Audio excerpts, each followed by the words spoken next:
try to relax your anus. Your anus, your shoulders. Try to relax your anus. Your anus, your anus. Try to relax your anus. Your shoulders, your anus. Try to relax your anus.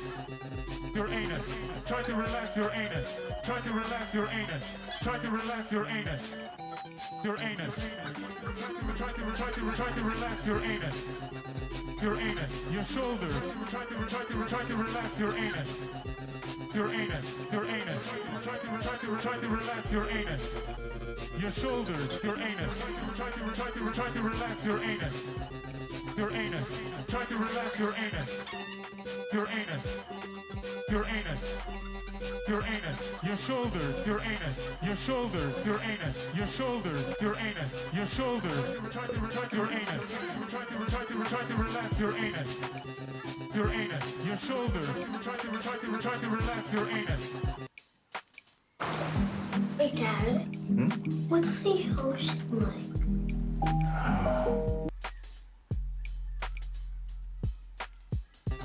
Your anus, your anus. Try to relax your anus. Your shoulders. I just peed in my basement. Just peed in my basement. Your anus. Try to relax your anus. Try to relax your anus. Try to relax your anus. Your anus. That's a sexy way to start a stream, huh?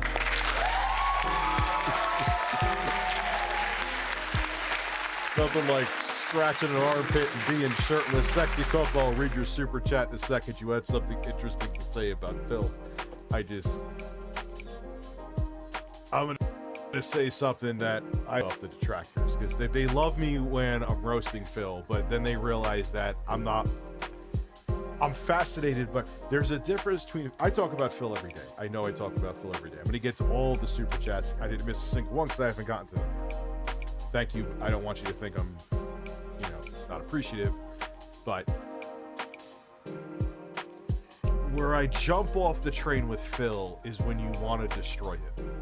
I don't understand it. I'll never understand how you can, there's plenty of, I hate the quartering. Am I ever going to go outside of YouTube and do anything? No. I hate Pat the NES Spawn. I'm not a fan of wood. I don't dislike wood though. It's just weird. Like I saw whom I'm doing a video on sweet, what are you talking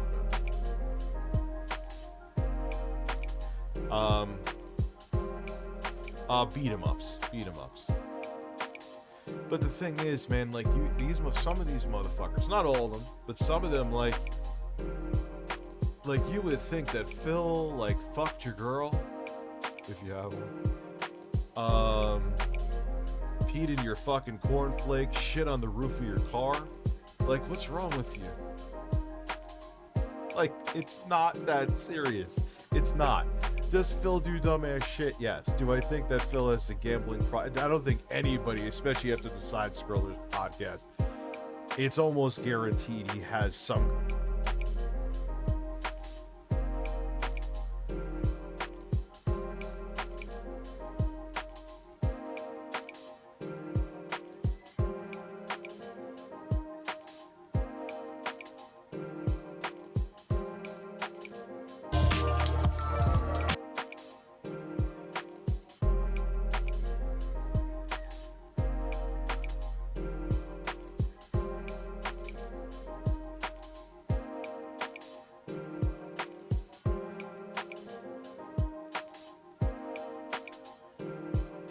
DiGiorno fully stuffed crust pizza with an extra layer of cheese. It's not delivery, it's DiGiorno. I'm Ron Finley, also known as the Gangster Gardener. This garden was developed out of necessity for healthy food. The connectivity with social media, with the internet has helped spread my word.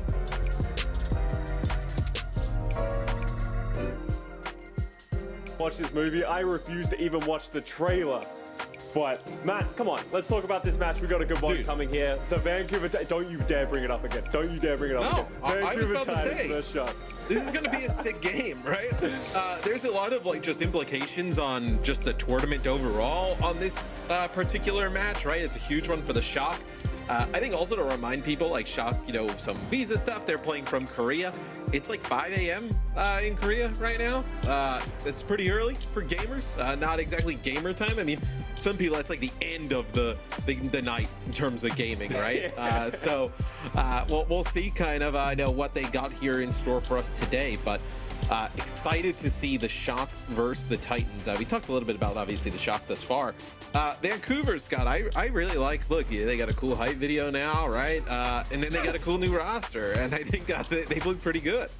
That's the cap for you, Matt, of like what makes a good roster. How good is your hype video? So Vancouver Titans at the top of the list.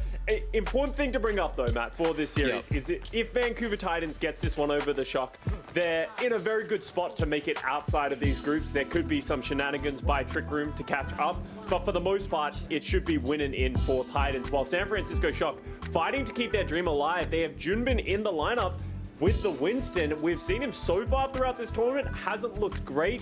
They look a little lost, and once again, San Francisco Shock are running back to spawn before the fight's even begun. Yeah, some change-ups here for the Shock. See what they decide to do. They're going to go with the Doomfist setup as, it goes way high this time.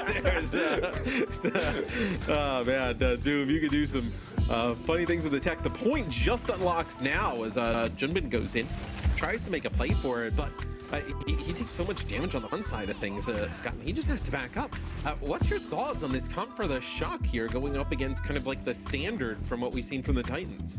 Yeah, Junbin in general has been trying to move away from this Winston. Likes to play this Doomfist. We didn't see much value coming from it yesterday in their match. He was okay and he was living, but he wasn't just offering much for his team. The Vancouver Titans are anchored on this point, but they've decided now is go time. They're walking out, trying to take the fight, but they've walked into the pincer of the San Francisco Shock. Popovich just bringing everyone down once again, and that should be a flip from the Shock. Yeah, it's kind of interesting because the Titans composition, right? They want to be like aggressive, you know, around this Ramatra and like push on in and almost use it as like a brawl. But with having control of the point and with what the Shock are playing, they almost didn't need to, right? No, they had the May at the time. Sugar Free now goes over to Tracer, but they get to just play on the point, you know, wait for Junbin or Proper to come in, like wall them off, separate them from the rest of the team, then finish them off. As see Proper here with a pulse bomb. Junbin goes in. Nice play here. He's going to take out a Spire as well as Shock. They are starting to get rolling. You know, you win this fight, you just end up using your nano boost here. It's pretty good for San Francisco. Yeah, and the problem with just sort of being anchored and just sort of trying to play around the point is that you leave a lot of freedom for Proper to just move around you, and that was the issue that Timeless had yesterday. And this is actually an important thing to note about Shock's adaptation in this tournament so far. Earlier in their matches, Heesang was that Tracer player and Proper was the one flexing to the Sojin or other things. But right now, they're relying on Proper to do this. The sleep misses, the nade misses. Oh, a little bit of trouble from Finn. He got his one, man. That's all you can ask for. Yep. And the trades are coming through for the rest of the San Francisco Shock. But Aspire gets been dead. Just has to say, I got mine, right? We have the Annihilation popped here by Punk as it looks like Titans, they actually move back out onto the point. It looks like that Sugar Free is able to flip it back, you know, in favor of Vancouver. So 75% for the Shock, really good percentage. They end up holding onto their sound barrier here on through this. So if they want, they can get aggressive and fight this yet again, right? They know that there's going to be no sound barrier on the other side right now. Really just dealing with this Spire, Deadeye, and then Sugar Free with a Pulse Bomb is, well, look at this. They actually take Spire. That's a little bit unfortunate there for Vancouver, and it looks like Sugar Free ends up using his Pulse Bomb. Didn't see it connect with anything in the feed, so pretty smart there from the Shock. I guess they must have realized that Aspire was coming off spawn, didn't see him by the point, can kind of gather some information there. And then it's just a three-player dive, right? Then Dime, Junbin, and Proper go into Aspire on the spawn, and there's nothing he can do. But yeah, great heads-up play by the Shock, but they only need one more team fight, and now the sound barrier is up for Vindime. Punk has moved over to the Winston. It's going to be difficult for the Titans to get back onto this point with a great nade from Finn and a follow-up by Proper with the Pulse Bomb. That might be all she wrote here on the first round on Lee J. Cal. Proper is just unreal. it's crazy that I know I see Punk trying to make a play there on the point and he gets slumped. It's like he's become so good and so consistently that it's almost kind of become like almost like bored, like oh yeah, well, you know, here's another sick proper game, right? So you just get one every day. It's just wild as that'll be the shock taking .1. Anything you want to see the Titans switch up here, or you think you just keep running with this same Ramantra based setup?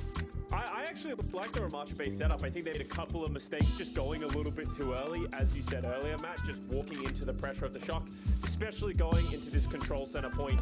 It's known for the brawl compositions.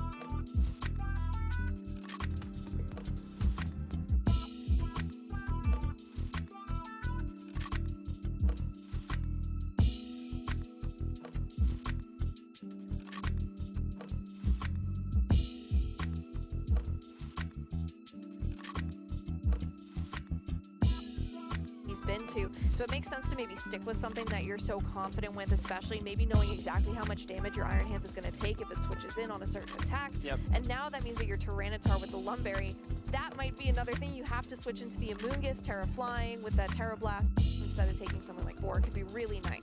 Yeah, the Dondozo on Ashtonson also does have Substitute, which will help it dodge some spores.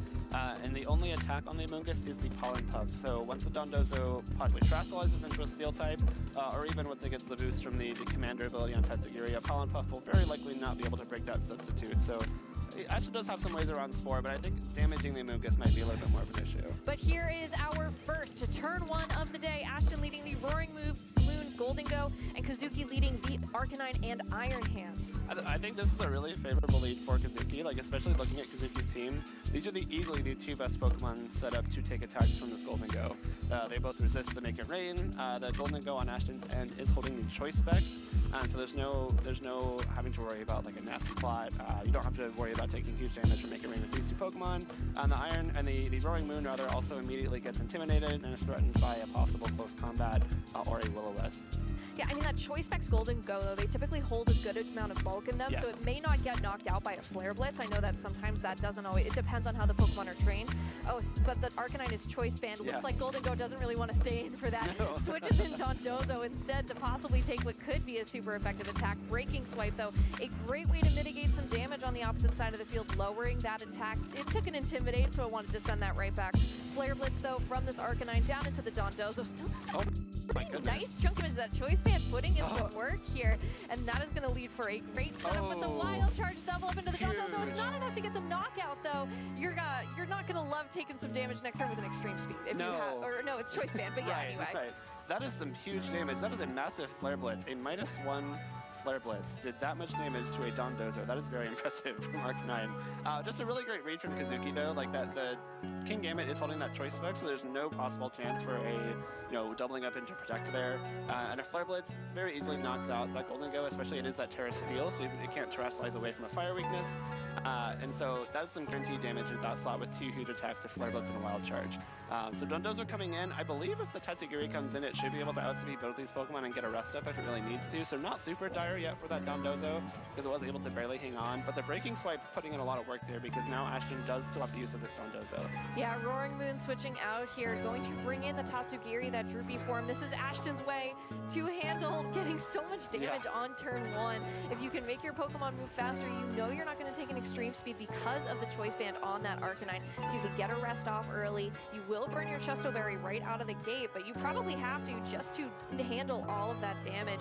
Still, all of these boosts with Commander, Tatsugiri jumping into Dondozo Knockout has +2 boost to all of its stats. Arcanine's going to switch out, though, probably sees that it wants to preserve some of its damage for later, plus that Intimidate sends in the Amoonguss. If you lose that Chesto Berry early, you could possibly get spored later on. Yeah. A really smart switch from Kazuki there, just because the Arcanine, you know, surely if this play that Ashton makes happens, there's no way you're able to knock out the Dondozo this turn. You want to preserve that Intimidate for later on, and possibly save that Extreme Speed for some cleanup KOs later on. Yeah, terastallizing into the grass type for that Iron Hands. Dondozo goes for the Earthquake, does not go for the rest, so a really nice call here. Not going to take nearly as much damage as it would have in Drain Punch into the Dondozo. You've just wiped out a huge offensive piece. Incredibly smart play from Kazuki there. I love the Terra Grass. Like, we can see it wouldn't have knocked out anyway, because it did do... Actually, no. It probably would have knocked out, because it would have done about quadruple the damage that one did. And so I like that play from Ashton, too. Like, you're taking advantage of, you know, Kazuki possibly making a more defensive play, or trying to catch something like a rest. So, like, if you switch in Tatsugiri and rest, you can get more damage off with Flare Blitz, Wild Charge, or something like that. But Earthquake very likely would have knocked out both of those Pokemon with the Tatsugiri boost from Commander. And like you said, the Arcanine could not have Extreme Speeded because it is locked into that Flare Blitz. But I really, really like that play from Kazuki because it covers the exact play Ashton made, and now I think Kazuki's in a very committed position. Yeah, the Tatsugiri, it's the Choice Scarf variant, right? It does not have Sleep Talk on it. So it's not, you know, if you can get it to rest, you would be in a really nice spot. It is holding Chilling Water, Muddy Water, Ice You, and Draco Meteor. Those are the 4 moves on there. Golden Go is going to terastallize into that Steel typing just to boost the power of these Make It Rains. Again, it's Choice Specs, so it's not got a time to set up a nasty plot. It's just got to go for big damage. Muddy Water, though, avoids the Iron Hands, will hit into that Amoonguss, probably needs that accuracy drop, which it gets this turn as well. Trying to maybe not take a Spore, but Make It Rain into both of these Pokemon. Does get enough to knock out the Amoonguss. Actually, Iron Hands able to hang on here. Takes that first special attack.